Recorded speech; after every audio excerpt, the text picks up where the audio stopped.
PS Hoje, a notícia do jeito que você quiser.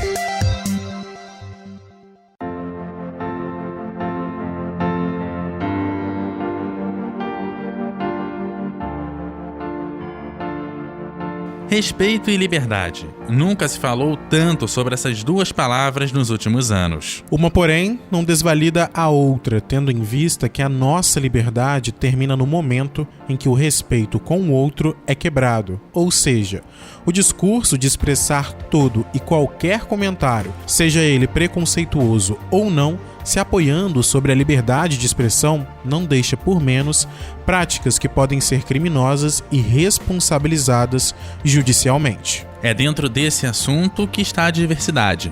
Mas por que tão poucos estão dispostos a falar sobre isso? Ainda mais com as crianças. Se o respeito é um direito, por que não ensinar desde os primeiros anos de vida que devemos, independente das questões de gênero, sexualidade, étnico-raciais, deficiências e neurológicas, devemos ter e propor um olhar respeitoso com aquele que é diferente, talvez só um pouquinho, de nós. No último dia 2 de abril, um vídeo do pequeno Bernardo, filho da psicóloga Beatriz Oliveira, que vai estar aqui conosco hoje, a gente já te apresenta ela, viralizou na rede social, viralizou na internet. No registro, o Bernardo conta que foi chamado de menina por ter pintado a unha de vermelho, que para ele era apenas uma simbologia do seu super-herói favorito, estampado na mochila que ele leva para a escola, o Homem-Aranha. Essa naturalidade do Bernardo só mostra que nossas crianças não nascem carregadas com preconceito. Elas estão inseridas em uma sociedade estruturada para ser capacitista. São ensinadas a reproduzir aquilo que deveria há muito tempo ter sido arrancado pela raiz. Bom, e é esse o ponto de partida para o episódio dessa semana.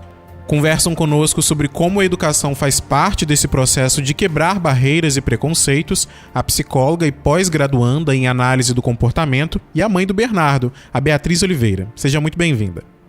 Obrigada, boa tarde. É um prazer estar aqui com vocês hoje para falar desse tema que é tão importante e necessário. Também com a gente a professora e consultora e gestora educacional, Juliana Santos. Bem-vinda. Obrigada a toda a equipe, aos ouvintes, espero poder contribuir com o tema. Para começo de conversa, né, vamos começar com você, Ju, e depois a gente passa para a Beatriz. Qual que é a importância de se trabalhar a diversidade desde pequeno, em casa e também nas escolas, né, em sala de aula?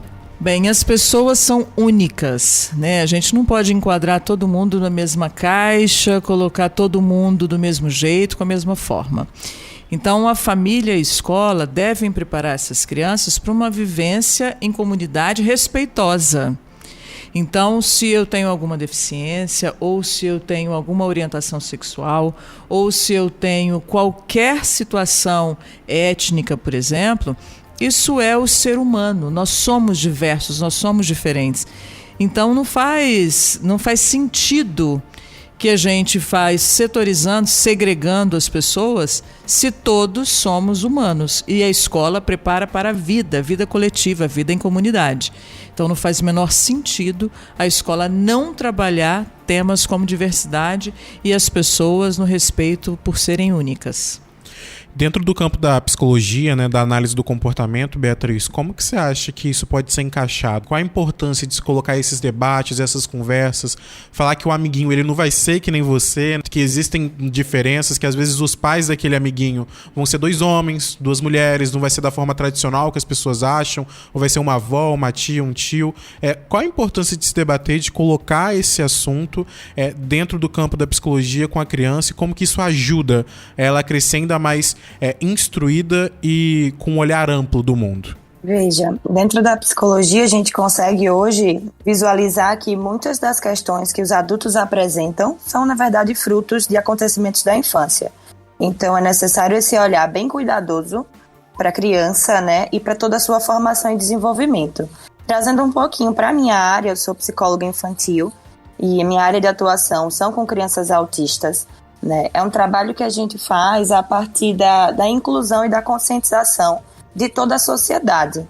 Então, há uma conversa com as crianças e essa conversa ela é a mais fácil de ser feita, né? E também com os pais nesse processo de não ter vergonha de falar sobre deficiência, de falar sobre diversidade, de falar sobre, né, as características únicas dessa criança, porque já tem um estigma devido, né, às dificuldades do desenvolvimento. Então, a gente tem um trabalho com a criança em si, seja ela típica, né, que é essa criança neurodiversa, ou a criança neurodiversa, no caso, para que a gente comece a falar mais com elas, né, sobre essas questões e também incluir mais os pais nesse debate, porque, como eu disse, é mais fácil falar com as crianças, porque elas têm um entendimento muito mais simples, né, muito mais objetivo sobre as coisas, né. Então, elas estão num processo de aquisição de linguagem, num processo de entender como é que o mundo funciona. Então, é o momento onde a gente consegue, de fato, mostrar, tem gente que é assim, né, que tem essa cor, tem gente que tem esse jeito, tem gente que tem essa dificuldade, tem o cérebro do amiguinho que funciona de forma diferente. Então, da mesma forma como a gente começa a ensinar habilidades que são ditas como básicas e essenciais, a gente também começa falando sobre diversidade.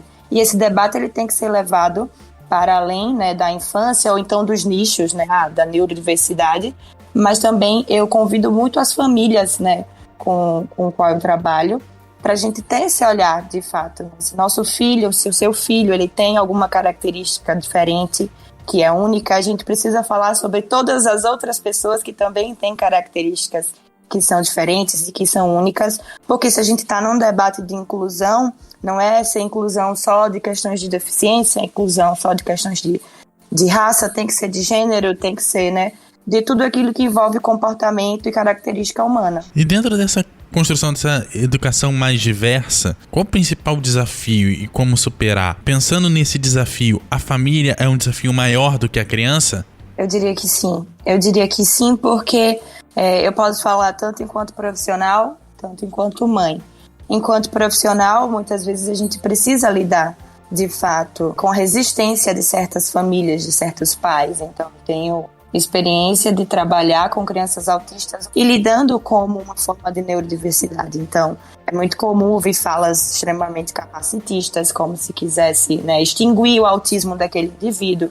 Então, na minha área profissional, isso é muito comum de lidar com essas expectativas dos pais e também com esse preconceito que muitas vezes vem, né, desse eixo familiar. E, claro, vai se estendendo para todos os outros ambientes, seja a escola, né, seja outros ambientes de socialização.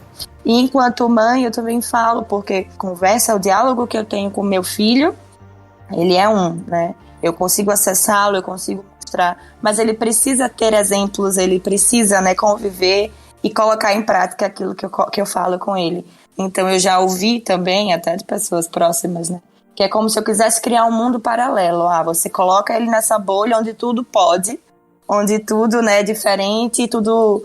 E a gente tem que aceitar tudo. Eu falei, eu tento criar essa bolha em torno dele para que ele tenha uma infância mais livre possível de estereótipos, o mais livre possível dessas questões relacionadas ao preconceito. Mas eu também preciso que ele veja isso na prática, eu preciso que ele veja exemplos positivos. Então é muito difícil encontrar esses exemplos em sociedade, mas a dificuldade, sem dúvida, é acessar os adultos, é acessar esses grandes grupos, essas instituições, para que não fique um debate de fato isolado. E aí, Juliana, como que o exemplo fora de casa pode ajudar ou atrapalhar esse trabalho que é feito dentro de casa? Bem, se a gente pensar no ambiente de escola, eu vou complementar um pouco o que a Beatriz falou, acessar os adultos e os adultos profissionais, porque a escola também nem sempre está preparada para trabalhar com a diversidade. Imagina que eu já me formei há muitos anos, mas na minha época, no início dos anos 2000, que eu ainda estava na faculdade, nós não falávamos sobre inclusão como falamos hoje. Isso há 20 e poucos anos. A gente precisa incluir de fato, não é colocar o sujeito dentro da escola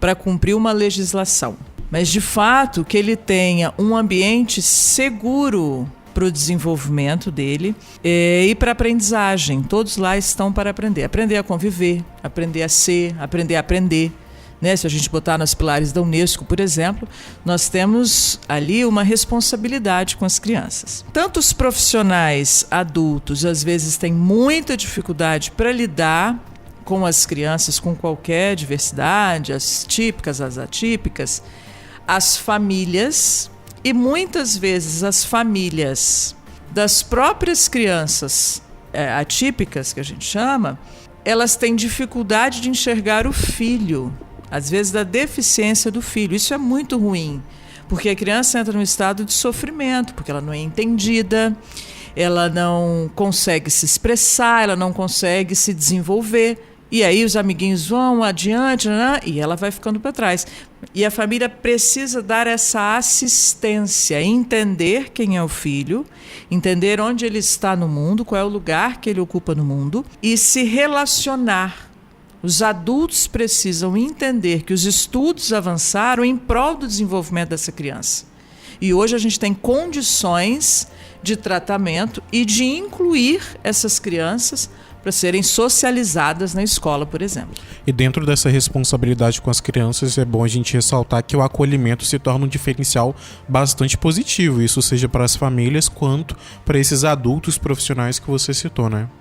Se a gente pensar no acolhimento do adulto, a gente está falando das necessidades de um profissional que não foi formado, às vezes, para isso e que precisa da formação continuada. A gente precisa capacitar os professores para que eles tenham condições também de acolher as crianças. Então, é um acolhimento para os dois lados, professor e aluno. E esse aluno, que é um sujeito acolhido pela escola, ele precisa ter o ambiente ali para ele também. Então, se é necessário um tutor, que tenha um tutor, que é um professor de educação especial, alguém que esteja com ele para ajudá-lo nas dificuldades que ele tem. Mas não afastando da sala de aula, estando com ele na sala de aula, se desenvolvendo com as outras crianças, mas entendendo os limites, cada um tem uma possibilidade. Como a gente costuma dar nota, né? O meu 10 não é o 10 do outro, o meu 5 não é o 5 do outro. Às vezes aquilo que a gente dá um 5 é o 10 daquela criança que conseguiu e fez tudo. E aí a gente tem uma taxa, uma tarja, um número para categorizar a criança que se desenvolveu tanto em tantas habilidades, mas que não foi reconhecida pelo esse sistema métrico que a gente avalia as crianças. No final, como se a gente jogasse um balde de água fria nessa criança. Exatamente. E para ela parece que ela não avançou em nada porque ela não cumpriu os pré-requisitos dentro daquele... E é um pré-requisito engessado. Ele não é um pré-requisito pelo desenvolvimento dessa criança, as etapas do desenvolvimento das habilidades que ela precisa alcançar. Então é este o olhar, é uma mudança de olhar, de acompanhamento, de avaliação desses meninos. E assim, pensando nas fases iniciais, você tem esse desenvolvimento que precisa de certas áreas que é numa determinada idade que precisa ser feito, e isso tem um certo limite, apesar de uma variação um pouquinho a mais, um pouquinho a menos na criança, é mais ou menos na mesma época.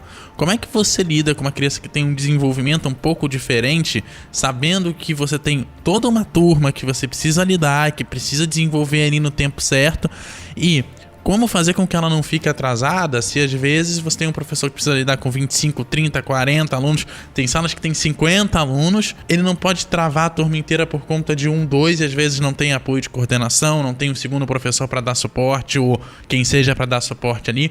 Como que a gente lida, principalmente quando a gente vai para uma realidade em que às vezes nem professor para todas as turmas a gente consegue ter em sala de aula? Aí você está tocando num ponto que é o déficit da educação brasileira, que é uma discussão muito maior. Por quê? As crianças dentro da sala de aula e as crianças que têm qualquer necessidade, eu falo para todos os pais, entra com uma liminar na justiça, tá? Porque pela justiça ela vai conseguir, o Estado é obrigado a colocar um auxílio para essa criança lá dentro. Mas há uma discussão, que Beatriz vai poder nos ajudar, que é o tempo. O que é este tempo de desenvolvimento e de aprendizagem da criança? Por quê? Os 45 minutos de uma aula, ou uma manhã de aula, uma tarde, não quer dizer que todos os 25 alunos vão aprender no mesmo tempo. Isso não é medido assim. Como a gente ainda tem uma educação centrada no professor, tudo é o professor que dita o que vai ser feito, como vai ser feito, a hora que vai ser feito, a gente tem essa coisa dos 50 minutos de aprendizagem, que não é assim. Nos 25 alunos, ninguém vai garantir que todos vão aprender naquela manhã ou naqueles 50 minutos. Então, todos nós temos necessidades, laudados ou não, né? Eu tenho um laudo de um médico especialista, um psiquiatra, um psicólogo, é uma coisa, mas a gente não precisa do laudo para entender as necessidades do outro. E aí, né, Beatriz, que se faz importante, por exemplo, o seu papel enquanto psicóloga, né? Porque você vai analisar esse comportamento da criança e entender em quais locais ela vem encontrando dificuldade, e a partir daí, juntos, você mostra para ela, olha, você não é igual ao seu coleguinha, você não vai aprender no tempo dele, e não é, tá tudo bem, tá tudo certo. O importante é você encontrar o seu modo, encontrar o seu tempo e aprender a partir daí. Exatamente, né? Claro que tem crianças que vão ter um grau maior de compreensão, né, desse processo de se reconhecer nesse lugar de estou aprendendo, e tem outras que simplesmente não vão compreender, né? E também não vão se afetar tanto. Mas o que a gente consegue hoje fazer é comparar a evolução e o aprendizado da criança com ela mesma, e não com uma turma de 25 alunos. Então, o trabalho que a gente desenvolve, né, até dentro da análise do comportamento, é desenvolver planos de ensino individualizado, que deveria ser a regra, né? Então, a gente tem uma criança que tem um desenvolvimento atípico, que tem alguma dificuldade de aprendizagem, a gente monta um plano de ensino individualizado, observando como é que essa criança aprende, o que é que ela tem na linha de base, né? O que é que ela já tem de pré-requisito, e vai comparando o desenvolvimento com ela mesma. Claro que a gente precisa de recurso para poder fazer isso. No caso do ambiente clínico, a gente consegue intervir de 1 para 1, né? É o paciente, o cliente, a criança e o terapeuta. No caso do ambiente escolar, é necessário esse suporte, que muitas vezes não dá para ser feito pela professora. É muito necessário a imagem de um outro profissional, seja um auxiliar ou um acompanhante terapêutico escolar, um profissional que fique, de fato, acompanhando essa criança, dando o suporte necessário nessas atividades e adaptando aquilo que dá para ser adaptado para o perfil de aprendizado dessa criança. Para mim, esse é o ponto mais importante, e é onde a gente encontra mais dificuldade, até dentro, né, na conversa no ambiente escolar. Adaptar esse material, ter essa pessoa especializada para fazer esse acompanhamento com esse indivíduo e comparar a evolução dele com ele mesmo. A gente tem conteúdos programáticos, a gente tem estruturas de currículo, mas a gente precisa saber o perfil dessa criança, o que é que ela já tem enquanto pré-requisito, o que é importante. E dentro da análise do comportamento a gente fala muito sobre socialmente relevante. O que é socialmente relevante para ser ensinado para essa criança hoje, e respeitar também, né, esse espaço, esse tempo dela, intervindo da forma necessária, mas não comparando e criando aquela ansiedade, tanto na família quanto até no próprio indivíduo, de ter que acompanhar o desenvolvimento das outras. Se você pega uma sala de aula com 20 crianças e todas elas, até então, se sabe que são típicas, né? Ou seja, não tem nenhum comprometimento de desenvolvimento, você vai ver linhas de evolução diferente, linhas de aprendizado diferente. Então, isso é, de fato, individual. As pessoas aprendem de forma diferente.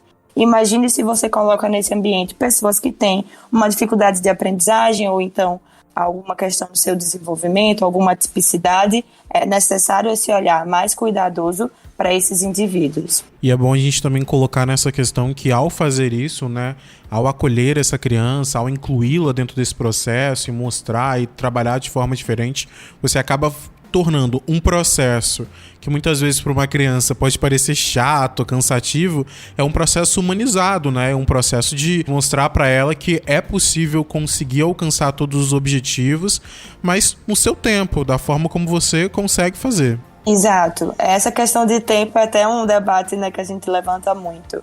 É a gente não ser negligente e esperar sem intervir o tempo da criança, né, que de fato pode ser perdido janelas de oportunidade enquanto a gente espera esse tempo, mas é você começar a intervir assim que você nota que há uma dificuldade, mas entendendo também que a linha de evolução da criança vai ser dela.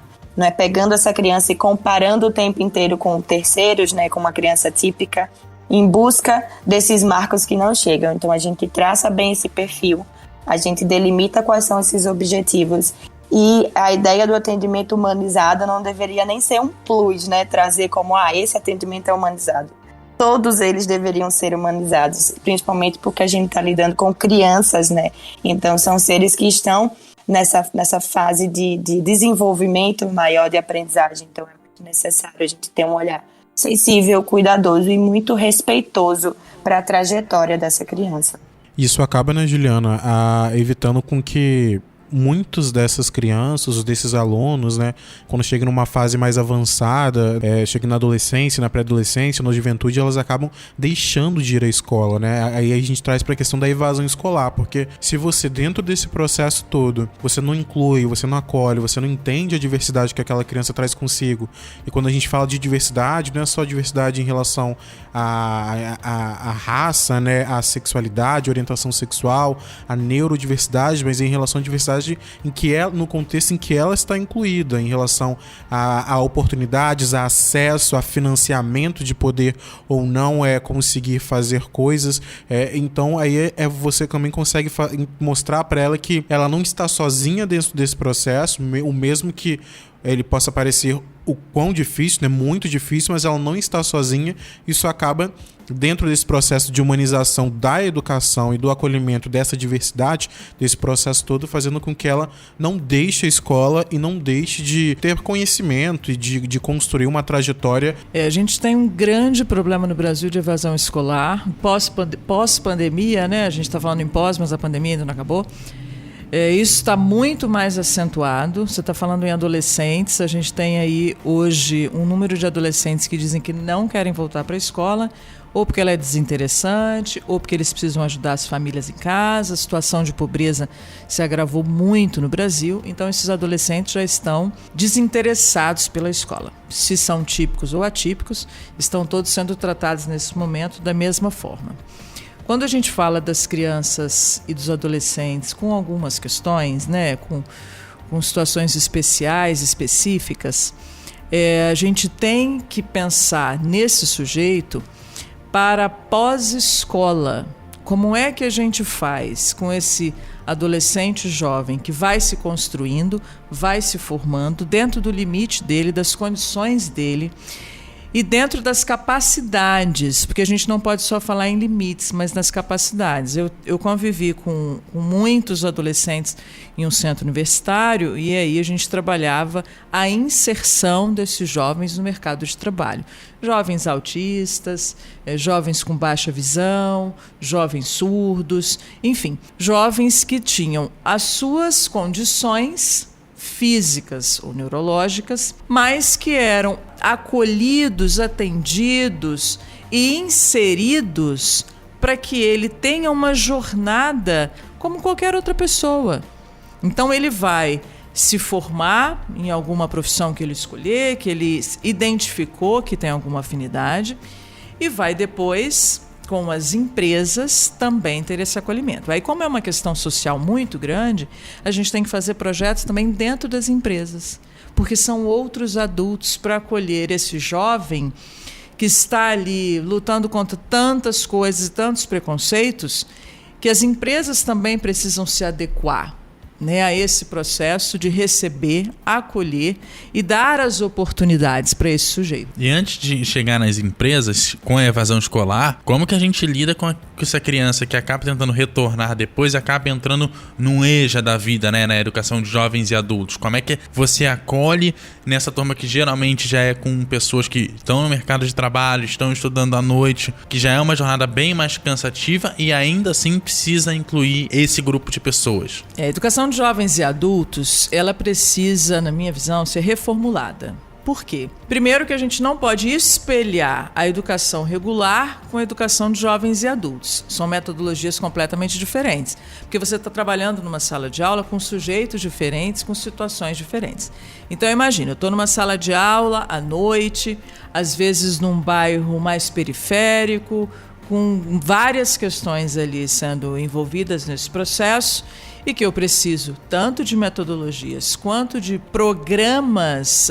Às vezes, né, a Beatriz fala uma coisa que é interessante, que a gente precisaria de programas individualizados. A gente não tem ainda programas individualizados, mas a gente pode dividir a nossa sala de aula em grupos. Quais são os grupos? Não pela idade, mas pelo seu processo de aprendizagem.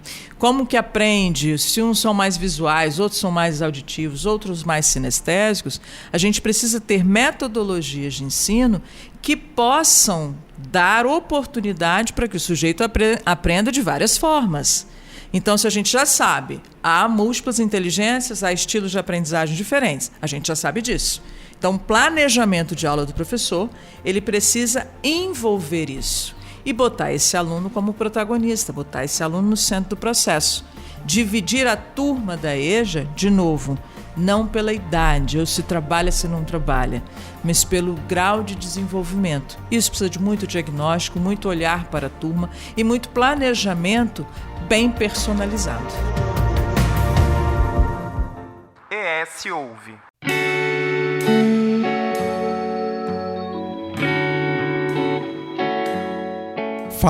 Falando agora, né, trazendo em específico o que acabou gerando esse debate, esse podcast aqui, né, quando eu fui convidar a Beatriz e também a Ju, eu falei, eu vi o vídeo do Bernardo, que é o filho da Beatriz, né, que a gente citou aqui na abertura do programa, e a gente vê que no vídeo ele é muito claro sobre o porquê dele ter pintado a unha dele, né, Beatriz? Ele só enxerga aquilo ali como uma simbologia pra se sentir mais próximo do super-herói dele, que é o Homem-Aranha, que tá na mochila dele, que ele vai pra escola todos os dias. Como que você recebeu isso, né? Ele falou pra você, e como que você lidou de imediato com essa questão, né? Eu imagino que como mãe, a primeira coisa é tentar ser defensiva, né? Tentar proteger a criança, mas como psicólogo, acho que você teve um outro olhar, um olhar diferenciado dentro dessa questão de um vídeo, né? Que acabou viralizando. Isso. O Bernardo, ele é uma criança de 5 anos, né? Ele fez 5 anos agora em janeiro. E eu sou um perfil de mãe jovem. Eu acho que isso também me ajuda bastante na minha maternidade. Eu tenho 22 anos, Bernardo tem 5 anos. Eu tenho uma trajetória na maternidade de trazer para Bernardo muitas coisas que são pertinentes para mim enquanto jovem ainda. Passando a minha vivência, passando as coisas. Eu tenho um irmão mais velho, então eu tenho uma família com várias figuras masculinas. E aí, quando eu me vi mãe de um menino, também já na minha graduação de psicologia, já me direcionando para o atendimento da clínica infantil, eu pensei em tudo aquilo que eu gostaria, né, de passar para ele. E aí tá até uma opinião que para mim é uma opinião pessoal, mas eu acho que algumas pessoas até se identificam com isso. Eu sinto que hoje é mais fácil a gente criar uma mulher empoderada do que um homem desconstruído. Então, para mim, maternar, né, e ser mãe do Bernardo, que é um menino, é mostrar para ele várias coisas que ele não tá vendo em nenhum lugar. Então, eu trago para ele, né, muitos exemplos, eu converso muito com ele, eu faço com que ele esteja participando de diversos ambientes onde ele possa encontrar modelos diferentes de um tradicionalismo que para mim já está muito ultrapassado e que eu gostaria que ele tivesse esses modelos. Se não vão ser figuras da nossa família, a gente vai encontrar essas figuras. Então, meu diálogo com o Bernardo sempre foi muito aberto, né? Ele tem na família do pai o tio que é casado com um homem, para ele é a mesma coisa da tia que é casada com um homem. Então, ele nunca questionou, né, com um olhar diferente de por que o meu tio beija um cara, né? Se a tia também beija um cara e tá tudo certo. Então, eu percebo que tem a naturalidade de estar sendo exposto e eu estar trazendo essas questões para ele. Para além disso, eu trabalho com crianças autistas. Bernardo, principalmente às sextas-feiras, ele me acompanha em alguns atendimentos e ele tá sempre, né, de uma forma ou de outra, direta ou indiretamente, em contato com essas crianças. E eu faço questão de explicar para ele que tem amigos, que tem o cérebro um pouquinho diferente, que funcionam de uma forma diferente e que são crianças como qualquer outras e que ele pode, né, brincar com elas, não precisa ter medo, porque eu sinto também que muito da não informação acaba criando um receio nas crianças, né? Você vê uma pessoa com um comportamento diferente e a gente tende a ficar um pouco, né, pegando um distanciamento daquilo por não saber como interagir, como lidar. Então, são questões que fazem parte, né, da minha criação com o Bernardo. Não é uma coisa pontual. Eu sempre tento trazer para ele, né, diversos modelos e falar sobre diversas questões. seja nas figuras de gênero que ele vê na família dele, a mãe, o pai, os tios, né? Seja nas expressões, então, a roupa que ele usa, a forma, as coisas que ele gosta, a forma como ele quer cortar e arrumar o cabelo, seja nesse contato social, explicando para ele que existem pessoas com traços diferentes, pessoas que funcionam de forma diferente. E com essa questão da unha não seria diferente. Bernardo, ele no momento de hiperfoco no Homem-Aranha, então tudo ele quer do Homem-Aranha, né? Seja a mochila da escola, a cortina do quarto, até a cueca ele quer que seja do Homem-Aranha. E aí ele me pediu, né, pra pintar uma unha do Homem-Aranha. E inclusive a cobrança dele era que deveria ser uma unha vermelha, uma preta e uma azul, para justamente combinar com as cores, né?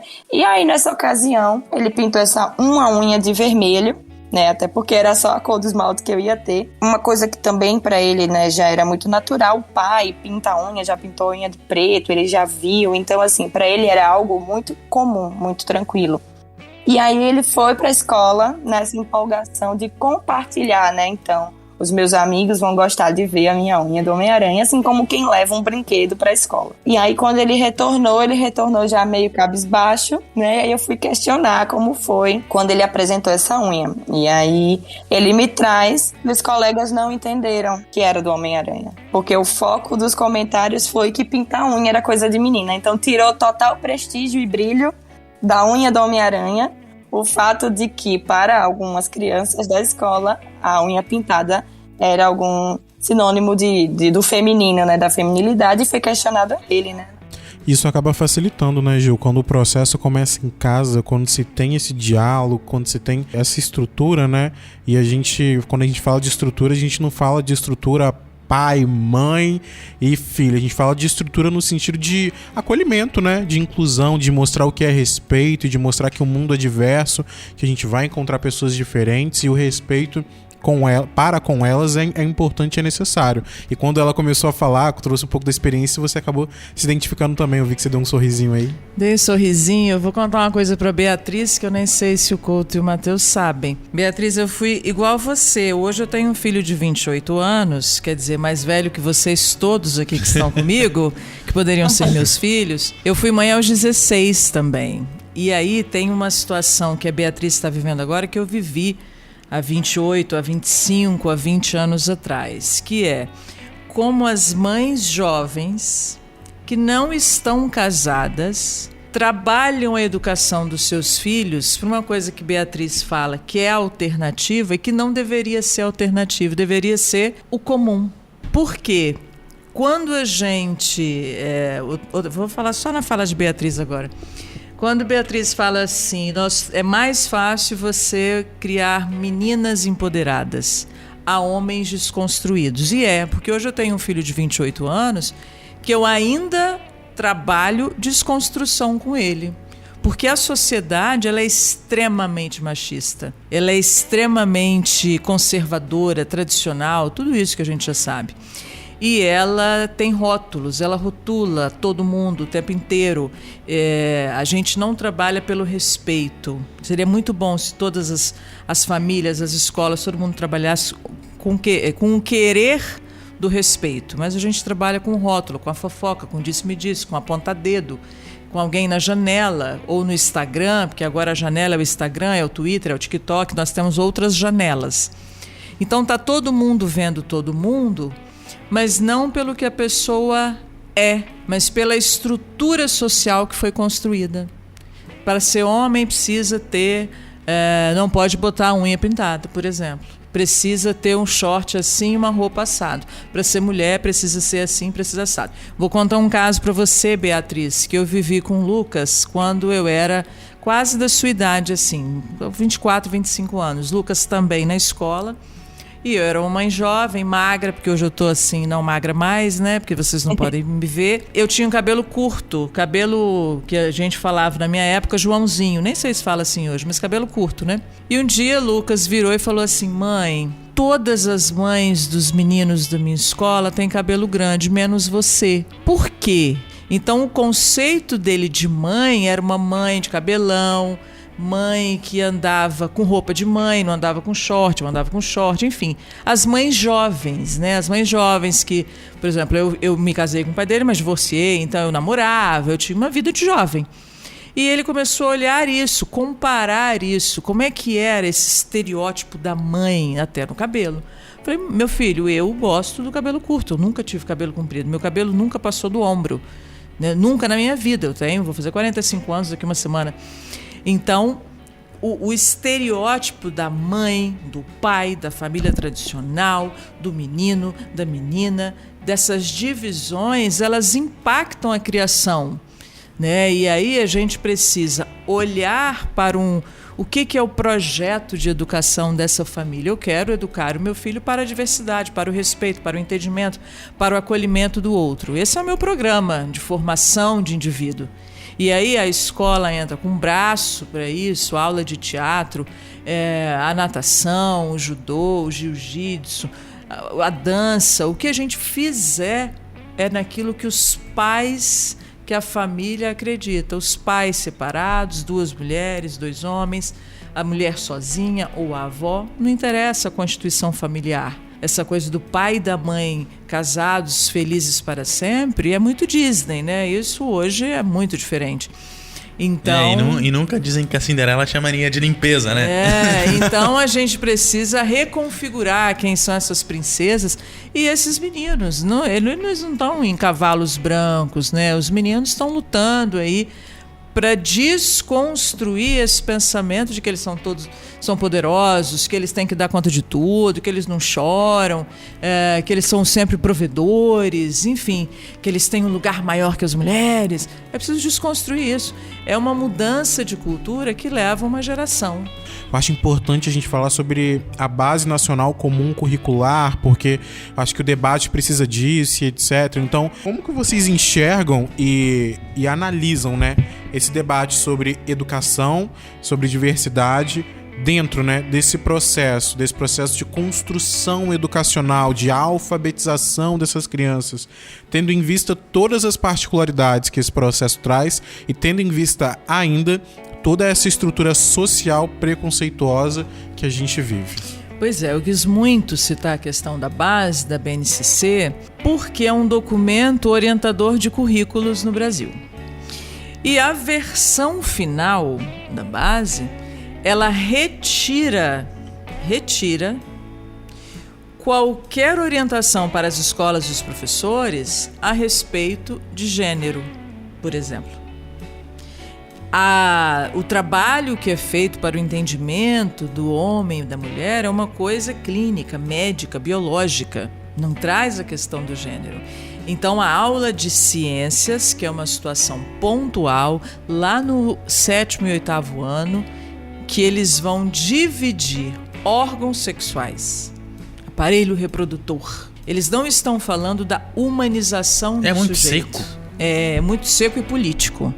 Há uma questão política aí. E pouco informativo, até no sentido de mostrar para as meninas em relação também à violência sexual, sim, essas questões tudo. Também, né? Como é uma questão política, a base acabou se tornando uma questão política, ela tira da escola esse argumento de que a gente pode, deve e vai fazer educação sexual, né? Aí vem os questionamentos tradicionais. A base acabou ficando tradicional e não um lugar de amparo à discussão disso na escola.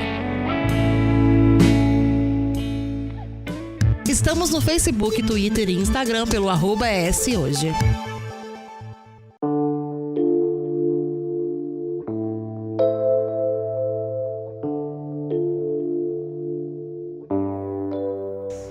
E aí, Beatriz, como é que você enxerga essas questões todas em relação à educação e como é que a gente faz a educação ser, pelo menos um pouquinho, mais diversa do que é hoje?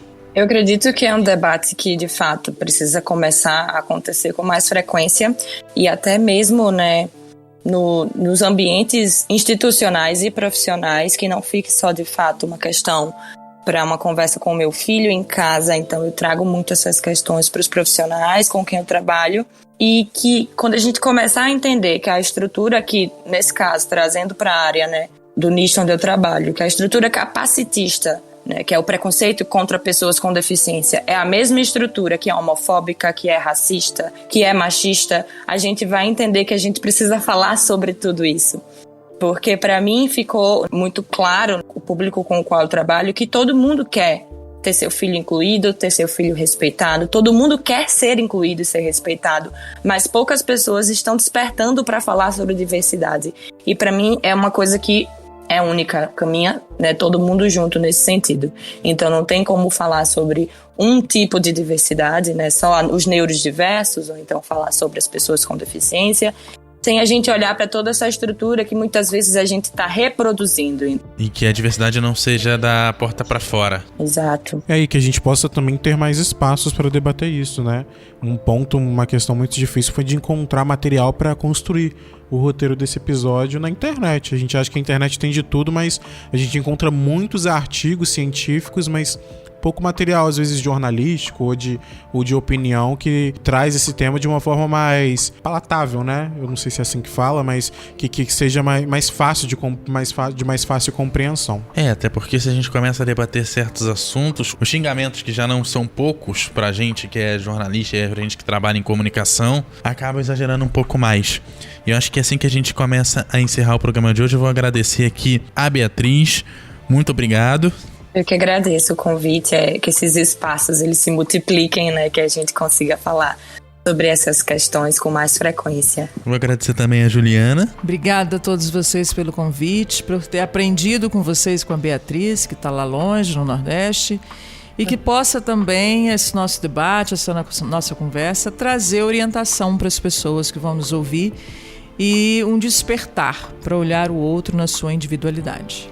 E esse foi o ES Ouve, o podcast semanal do jornal ES Hoje, que vai ao ar todas as segundas-feiras lá no eshoje.com.br e também no agregador de podcasts de sua preferência. O episódio de hoje teve a apresentação de Eduardo Couto e Matheus Passos, a produção e o texto de Matheus Passos, a edição de som de Eduardo Couto e a direção de jornalismo da Daniele Coutinho. Matheus, aquele abraço. Abraço, Couto, abraço você ouvinte, obrigado Beatriz, obrigado Juliana. A gente volta a se encontrar na próxima semana.